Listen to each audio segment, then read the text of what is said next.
এখানে age expert হিসেবে উপস্থিত রয়েছেন আক্তার স্যার। স্যার উপসচিব ফরেন মিনিস্ট্রিতে রয়েছেন। আর স্যার এই সেশন এই কোর্সে দুটি সেশনও কন্ডাক্ট করেছেন। Thank you.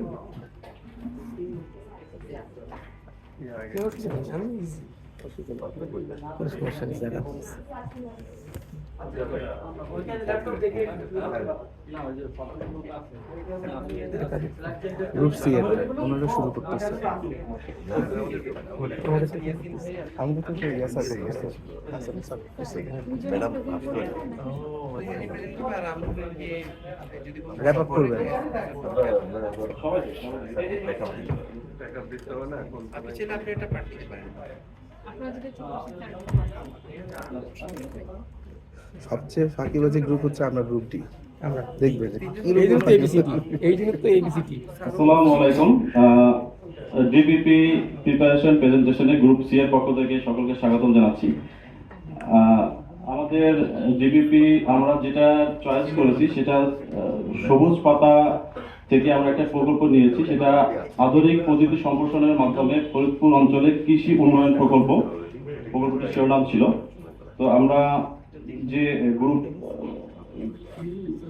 সি এর যে আমরা 6জন সদস্য রয়েছি টোটাল গ্রুপ সি এর গ্রুপ সিতে।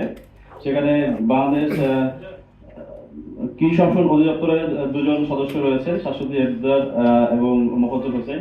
আমি পশ্চিমবঙ্গ গ্যাস কোম্পানি লিমিটেড থেকে শেখ আমির সোহেল, এবং আর্ম ফোর্স ডিভিশন থেকে হাসান আরিফুর রহমান, এবং বাংলাদেশ রেলওয়ে থেকে সৈয়দ এমডি আজমাইল মাহাতাব, এবং খুলনা উন্নয়ন কর্তৃপক্ষ থেকে রাকিবুল হাসান। আমরা যদি ডিবিপি যে প্রিপারেশন করেছি সেখানে আমরা দেখি অংশ কতে আমরা কিছু তথ্য আমরা এখানে তুলে ধরেছি। প্রকল্পের শিরোনামের মধ্যে আগে আমি এটা বলেছি, আধুনিক প্রযুক্তি সম্প্রসারণের মধ্যে ফরিদপুর অঞ্চলে কৃষি উন্নয়ন প্রকল্প, উদ্যোগী মন্ত্রণালয়, কৃষি মন্ত্রণালয়, বাস্তবায়নকারী সংস্থা, কৃষি সম্প্রসারণ অধিদপ্তর, সেক্টর বিভাগ, কৃষি পানি সম্পদ ও পল্লী প্রতিষ্ঠান বিভাগ। প্রকল্পের উদ্দেশ্য লক্ষ্যমাত্রা যদি আমরা বলি, প্রকল্পের সার্বিক লক্ষ্যমাত্রা ফসলের উৎপাদন বৃদ্ধির মাধ্যমে খাদ্য নিরাপত্তা বৃদ্ধিকরণ, এবং সুনির্দিষ্ট উদ্দেশ্যের মধ্যে আমাদের রয়েছে ভূগর্ভস্থ পানি সুষ্ঠু ব্যবহার নিশ্চিতকরণ, নবায়নযোগ্য জ্বালানি ব্যবহার করে কার্বন নিঃসরণ কমানো, আধুনিক প্রযুক্তি ব্যবহারের মাধ্যমে ফসলের উৎপাদন বৃদ্ধি, প্রশিক্ষণের মাধ্যমে কৃষক ও কর্মকর্তাদের দক্ষতা বৃদ্ধি, মহিলাদের কর্মসংস্থান বৃদ্ধি। অর্থায়নের ধরন, আমাদের প্রকল্পটি আমরা টোটাল জিওবি অর্থায়ন হচ্ছে টোটাল সম্পূর্ণটি, এবং সেটি অনুদানের মাধ্যমে 241 কোটি 42 লক্ষ টাকা আসবে। প্রকল্প এলাকা হিসেবে আমাদের ফরিদপুর উপজেলার টোটাল 9টি উপজেলা রয়েছে। তো ফরিদপুর জেলার তো সেই সকল উপজেলায় এই প্রকল্প আওতায় থাকে। আমরা এরপরে রয়েছে প্রাকৃত ব্যয় আইটেম 9, আমাদের যদি জিডিপি একটা মূল আইটেম 9, সেখানে আমরা প্রত্যেকটা এই 241 কোটি 42 লক্ষ টাকা যে ব্রেকআপটা আমরা এখানে কোড ওয়াইজ ভাগ করে দিয়েছি। এখানে মূল বেতন, অফিসার মূল বেতন, কর্মচারী বিশেষ সুবিধা, বাড়ি ভাতা, ভাড়া ভাতা, চিকিৎসা ভাতা, শিক্ষা ভাতা, উৎসব ভাতা, আপ্যায়ন ব্যয়, রেভিনিউ সেকশনের মধ্যে এইসব কোডগুলো রয়েছে, এবং অভ্যন্তরীণ ব্যয়। এরকম ভাবে আমাদের যতগুলো কোড সকলগুলো আমরা এখানে রাজস্ব শাখায় টোটাল আমাদের 17 কোটি 81 লক্ষ টাকা রয়েছে। দ্বিতীয়ত আমাদের মূলধন ব্যয়ের অংশে আমরা যে সকল মূলধনী যন্ত্রপাতি বা ক্রয় করব সেটার আমরা একটা লিস্ট এখানে করেছি আমরা, এবং প্রত্যেকটা আইটেম কোড ভিত্তিক আমরা কোডগুলো নিয়েছি। আমাদের আইবাসের যে কোড নির্দেশনা যেটা আছে সেখান থেকে আমরা কোডগুলো নিয়েছি। তো আমাদের টোটাল আমরা কন্টিজেন্সি ধরেছি ফিজিক্যাল 2%, প্রাইস কন্টিজেন্সি ধরেছি 8%, সর্বমোট আমাদের 241 কোটি 42 লক্ষ টাকার আমরা ব্রেকআপ এখানে আইটেম 9 দেখিয়েছি। এরপর চলে আসে আমরা লজিক্যাল ফ্রেমওয়ার্কে। লজিক্যাল ফ্রেমওয়ার্ক ইনপুট থেকে শুরু করতে চাই। আমাদের এখানে প্রকল্পের ইনপুটের মধ্যে আমরা যেটা রেখেছি, আমরা জানি যেটা 4x4 ম্যাট্রিক্স থাকে, এবং আমাদের ভার্টিক্যাল ইনপুটের মধ্যে এই কম্পোনেন্টের মধ্যে ইনপুটের ক্ষেত্রে আমরা রেখেছি ব্যবস্থাপনা কাঠামো, প্রশিক্ষক, কারিগরি ও প্রশাসনিক সহায়তা, জনবল, অর্থ, সেচ ও নবায়নযোগ্য জ্বালানি সরঞ্জাম, পাইপলাইন, সেচ পাম্প, প্রয়োজনীয় ম্যাটেরিয়াল, এবং জমির লিজ নেওয়া। তো এখানে আমরা যদি অভিহিত আমরা বলি, এটা সুনির্দিষ্ট আমাদের একটা কোয়ান্টিটি বা আইটেম থাকে। তো সেই কোয়ান্টিটি আইটেমের মধ্যে আমরা প্রকল্পে 10 জন জনবল নিয়োগ করবো, আমরা এখানে এত লক্ষ টাকা ব্যয় করবো, এতজন প্রশিক্ষক দ্বারা প্রশিক্ষণ প্রদান করবো। তো সেই সকল বিষয় এখানে রয়েছে, এবং আমরা এমওপিতে যাতায়াতের যে মাধ্যম সেখানে আমরা ডিবিপি থেকে আমরা নিতে পারি এটা, এবং গুরুত্বপূর্ণ ম্যাটেরিয়ালের প্রাপ্যতা সরবরাহ স্বাভাবিক থাকবে, যথেষ্ট মতো ছাড় হবে, রাজনৈতিক স্থিতিশীলতা বজায় থাকবে, প্রকল্পের আন্তঃপ্রাতিষ্ঠানিক সমন্বয় বজায় থাকবে। আমার আউটপুটের ক্ষেত্রে যেটা আমরা নিয়েছি সেখানে আউটপুটের এনএস যেটা, সেটা আমরা সংক্ষিপ্ত আকারে বর্ণনা করার চেষ্টা করছি। আধুনিক ভূগর্ভস্থ সেচ পাইপলাইন স্থাপন করা হবে, সোলার পাম্প, সেচ পাম্প স্থাপন করা হবে, সোলার পাওয়ার সিস্টেম স্থাপন করা হবে, আধুনিক পেঁয়াজ সংরক্ষণ নির্মাণ করা হবে, হাই স্পিড রোটারি টিলার ক্রয় করা হবে, উন্নত জাতের বীজ সরবরাহ করা হবে, কৃষক কর্মীদের প্রশিক্ষণ প্রদান করা হবে। এবং আমরা যদি ওপিআইতে বলি, সেখানে আমাদের 9,000 এটা একটু ভুল হয়েছে তথ্যটা, আমরা এখানে আসলে 25,000 মিটার আমরা আধুনিক ভূগর্ভস্থ সেচ পাইপলাইন স্থাপন করব। এই তথ্যটা হয়তো আপডেট করা হয়নি আমাদের এখানে। 180টি আমরা ধরে সেচ পাম্প স্থাপন করব, এভাবে 180টি সোলার প্যানেল স্থাপন করব, 1200 বর্গ ফুটের। এখানে 27টি আমরা পেঁয়াজ সংরক্ষণ নির্মাণ করব, 45টি হাই স্পিড রোটারি টিলার ক্রয় করব, 1350 জন কৃষকের মধ্যে 1 কেজি করে বীজ সরবরাহ করব। তো এটার আমরা যদি আমরা ইম্পর্টেন্ট অ্যাডাপশনগুলো দেখি, এখানে যথাযথ রক্ষণাবেক্ষণের মাধ্যমে যন্ত্র সচল রাখতে হবে, অংশগ্রহণ নিয়মিত উপস্থিত থাকবে, নারীদের অংশগ্রহণে সামাজিক গ্রহণযোগ্যতা থাকবে, স্থানীয় বাজারে সহায়ক সেবা পাওয়া যাবে, নতুন উপকরণ সময় মতো পাওয়া যাবে, আবহাওয়া তুলনামূলক অনুকূল থাকবে, কৃষকরা নতুন সেচ পদ্ধতি গ্রহণ করবেন।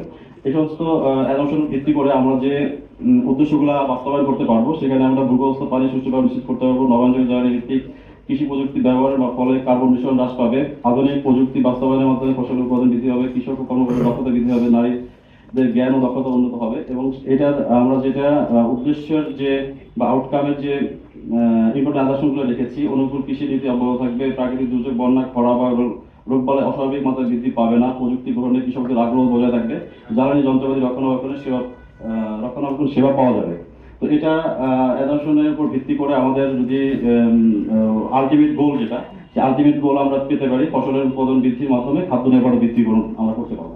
এই ছিল আমাদের লজিক্যাল ফ্রেমওয়ার্ক। এরপরে আমাদের যদি আর্থিক বিশ্লেষণ দেখি, এখানে আমাদের 12% ডিসকাউন্ট রেট হিসেবে আমাদের নেট প্রেজেন্ট ভ্যালু এটা আমাদের নেগেটিভ আসছে 163 কোটি টাকা, এবং অর্থনৈতিক যেটা সেটা পজিটিভ, সেটা 133 কোটি টাকা। আমাদের বেনিফিট কস্ট রেশিওতে আর্থিকের পয়েন্ট 1-এর নিচে, অর্থনৈতিকে সেটা 1-এর উপরে আছে 1.65। ইন্টারনাল রেট অফ রিটার্নের ক্ষেত্রে আর্থিক প্রযোজ্য আমরা পাইনি, এটা নেগেটিভ আসছে এই কারণে, এবং অর্থনৈতিক রেট অফ রিটার্ন 22.60%।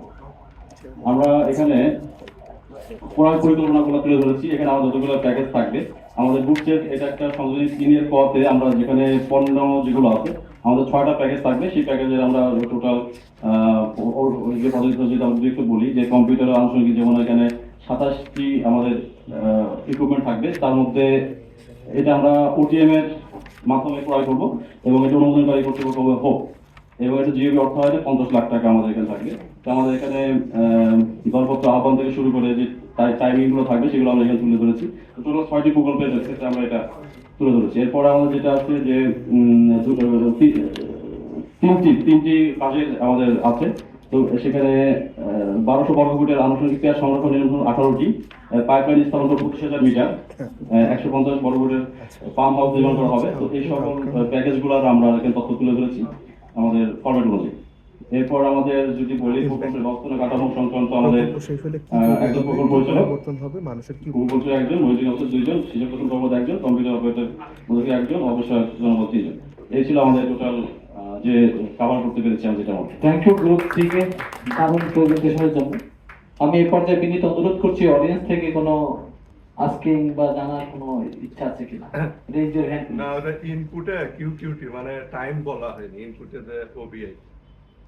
ইনপুটের ওবিআইতে হ্যাঁ, ইনপুট টাইম বলা হয়নি। ওই টাইম মানে যে প্রকল্প 10 জন নিয়ে হবে, কত টাইমের মধ্যে নিয়ে আচ্ছা, এখানে আমি আমার যতটুকু ধারণা আছে আমাদের মধ্যে এটা এখনো মানে পলিশড হয়নি। এখানে ডিপিপিটা ওবিআই মানে এমওবি ডিপিপি তে আসবে না, নিয়োগপত্র আসতে পারে। জি জি, এখানে আমাদের এর আরেকটু আপডেট করা দরকার ছিল, আমরা সময় পাইনি যেটা এটার মধ্যে কভার করার জন্য। আউটপুটে দেখলাম যে হবে হবে হবে হবে, আউটপুটে থাকবে না, আউটপুটে ওয়ার্ক হ্যাজ বিন ডান। আপনি আউটপুটে বিল্ডিং কনস্ট্রাক্টেড, ওখানে হবে হবে কোনো ফিউচার টেন্সে আসবে না।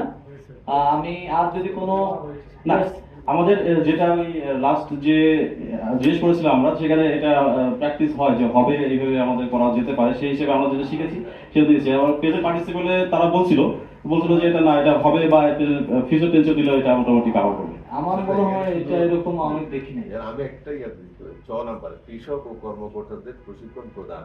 জি, প্রধান তো আউটপুট না, আউটপুট হবে প্রশিক্ষিত জনবল বা প্রশিক্ষিত কর্মকর্তা। আউটপুট তো এটাই হবে, তাই না? এটা ইনপুট আসতে পারবে। জি, এটা আমাদের এটা ভুল যাই হয়েছে। হোক, আমি আমাদের আক্তার স্যারকে বিনীত অনুরোধ করছি টোটালি একটা কমেন্টস করার জন্য এই প্রেজেন্টেশনের উপর। Thank you. হ্যাঁ, ধন্যবাদ। আপনি সঠিকই বলেছেন। আমার মনে হয় লগ ফ্রেম নিয়ে আপনাদের আরেকবার একটু ভালো করে মানে আমাদের প্ল্যানিং কমিশনের ওয়েবসাইটে লগ ফ্রেম কিভাবে করতে হয় এরকম একটা ম্যানুয়ালি দেওয়া আছে। জি। ওইটা আপনারা একটু দেখলে বুঝতে পারবেন, কারণ লগ ফ্রেমের আইডিয়া যদি আপনার ক্লিয়ার না থাকে, আপনার প্রজেক্টের আইডিয়াটাও ক্লিয়ার হবে না। তো এইখানে আপনি ওই যে একজন প্রশিক্ষণার্থী বললেন, আউটপুটে এক্স্যাক্টলি কি ক্রয় করা হয়েছে বা করা হয়েছে এরকম পাস্ট টেন্স হবে, এটা ফর শিওর। হ্যাঁ, আর আপনার ওই যে ওভিআই যে জিনিসগুলো আর কি, সেই জিনিসগুলোতে আপনার পরেরটাই যান, ইনপুটেরটাই যান, ওইখানে ডিপিপি না হয় আপনি যে টেন্ডার ডকুমেন্ট গুলো ব্যবহার করলেন, আপনার যেই অন্যান্য যেই রিপোর্ট বিভিন্ন জন দিচ্ছে সেগুলো হতে পারে। আর ইম্পর্টেন্ট অ্যাজাম্পশন অংশটা মাথায় রাখতে হবে, এমন কিছু বিষয় যে বিষয়টা হচ্ছে আমার নিয়ন্ত্রণে নাই। জি। এখন অর্থ ছাড় কিন্তু আমার নিয়ন্ত্রণে আছে। আমি যদি সময় মতো কার্যক্রম গ্রহণ করি, নির্দিষ্ট সময় এটা অর্থ ছাড় হয়ে যাবে। টাকা বরাদ্দ, এটাও আমি যদি সময় মতো চাই তাহলে আমি সময় মতো টাকা পেয়ে যাব। ফলে ইম্পর্টেন্ট অ্যাজাম্পশনে হবে এমন কিছু বিষয় যেটা আমার নিয়ন্ত্রণে নাই, কিন্তু আমি লিখে রাখলাম যেন আমি ওই রকম সময় হলে সেটাকে আমি মানে ওই ফ্লেক্সিবিলিটিটা আমি রাখতে পারি। যেমন রাজনৈতিক অস্থিরতা হতে পারে, প্রাকৃতিক দুর্যোগ হতে পারে, হ্যাঁ, দেশের অর্থনৈতিক অবস্থা হঠাৎ করে খারাপ হয়ে যেতে পারে। এই দুইটা জিনিসের ভিতরে সবকিছু কভার করে ওই জিনিসগুলো দিতে হবে। আচ্ছা, এর বাইরে হচ্ছে আপনাদের আপনারা বীজ ক্রয়ের ক্ষেত্রে মানে প্রকিউরমেন্ট প্ল্যানে দেখেন আপনি সব ওটিএম লিখেছেন, ওইখানে 20 লাখ টাকার জিনিস তো আপনি ওটিএম এ কিনতে পারবেন না। এর আরেকটা, হ্যাঁ, ওই যে বীজ 20,25,000 টাকার জিনিস আপনি ওটিএম এ কিনতে পারবেন না। হ্যাঁ, আসবাবপত্র 20 লাখ টাকার জিনিস আপনি ওটিএম এ কিনতে পারবেন না। এগুলো আপনাকে আরএফকিউ দিয়ে কিনতে হবে। হ্যাঁ, আচ্ছা, এটা যেটা আমি করেছি, যেটা আগের যে ইয়েটা ছিল আমাদের থ্রেশহোল্ডটা ছিল, সেই অনুযায়ী বিবেচনা নিয়ে এখন তো সেটা বৃদ্ধি 20 লাখ টাকার জিনিস আপনি একটা পত্রিকায়